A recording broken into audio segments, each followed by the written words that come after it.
Welcome to Nasdaq Trade Talks. I'm Jill Malandrino, Global Markets Reporter at Nasdaq. Joining us for this segment with Amy Hart, Clyne, Chief Knowledge and Learning Officer at Pitcairn, to discuss better advising for wealthy women clients. Amy, it's great to have you with us. Welcome to Trade Talks. Thanks for having me, Jill. You got it. And you've done research into ultra wealthy women. Can you tell us a little bit about that and who these women are? Yeah. So Jill, I never intended to write a book. This research started as a personal, professional passion project for me, having advised significant families of wealth for my entire career for 25 years, in helping them sort of understand best practices and related to their wealth structure.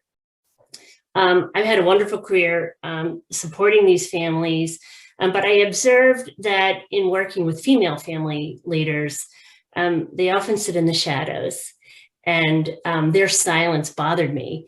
So I found myself at Pitcairn in a new role where women of wealth were consistently choosing us, and I was intrigued by that and curious about that. And so my co-author and I, Dennis Jaffe, interviewed 40 women of significant wealth, in excess of $100 million of net worth. Half of them were inheritors of wealth. The other half were creators of that wealth. And what were some of the key themes that were discussed in the book? Well, two of the themes are right in the title of the book: finding her voice and creating a legacy. And in terms of finding one's voice, what was really interesting that we observed was the shift that was made from women who were past participants in the management of their wealth to a shift to being a more active leader in their wealth. That role previously was an informal role as a family leader, and they made a shift towards a more formal role and thus legitimizing their identity and having their voice. I think the second theme around creating a legacy was, well, now that you have your voice, what did you do about it? And so what they were not primarily interested in was growing wealth. They were primarily interested in the wealth, but creating a family culture that perpetuated their values. So they were interested in wealth as well as perpetuating those values. Interesting. So would you consider that the most important wealth issue for the women that you spoke with, or were there some other issues that they were focused on? Yeah, I think the most significant issue that they were focused on really stems from the fact that while these are women leaders in significant families of wealth, they talked a lot about their lack of preparedness. They didn't feel prepared. And that was a predominant concern from them. It also became a predominant concern when they thought about raising their children, which I think was another key wealth issue for these women of wealth, having experienced the impact of wealth, understanding what's coming down the line, the good and the bad. These women use their experiences to help educate their children. They often were worried about the whole notion of entitlement that comes with great wealth. And in order to address that and address the lack of preparedness, they were very focused on teaching a mindset, a stewardship mindset, teaching their next generation what it means to be a responsible steward of their wealth.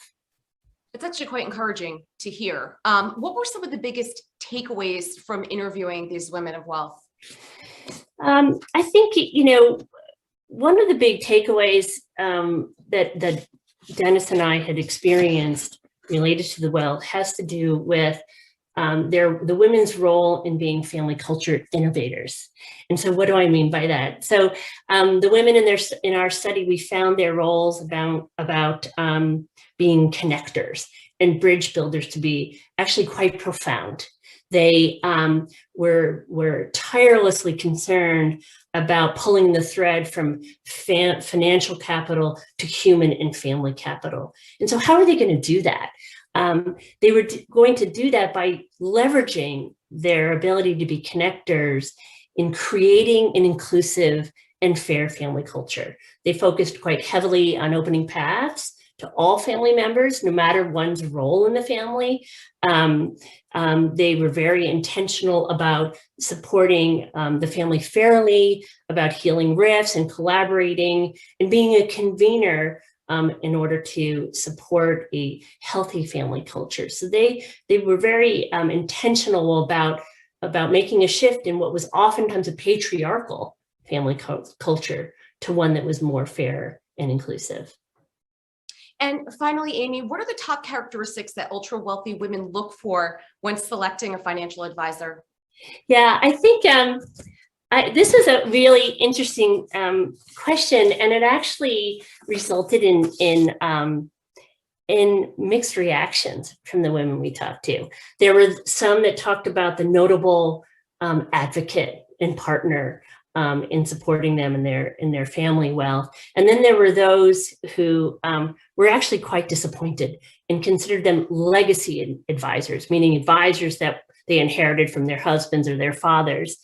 And what they talked about was, what it meant to be a really successful advisor. And it really meant two things. One is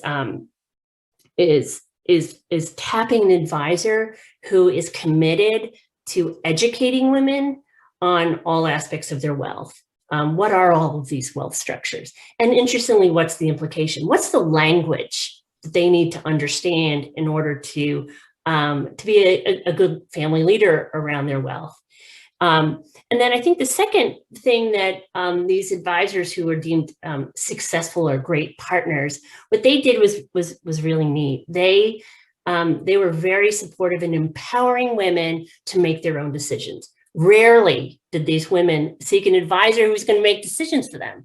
They really were looking for somebody who could help them understand the financial and technical implications, excuse me, having financial skills, but integrating well with having what we call family skills. Qualitative skills would help navigate the complexities of wealth that really were very, very important in having that ability to be attuned to the family dynamics in order to integrate well. The financial was really critical as they sought best advisors. Right. That's great to hear. You don't want to be told what to do. You want to understand why you're doing it, which just makes you an overall more educated consumer. Amy, it was great to meet with you. Thanks for joining us on Trade Talks. I'm Jill Malandrino, Global Markets Reporter at Nasdaq. Thanks for having me, Jill.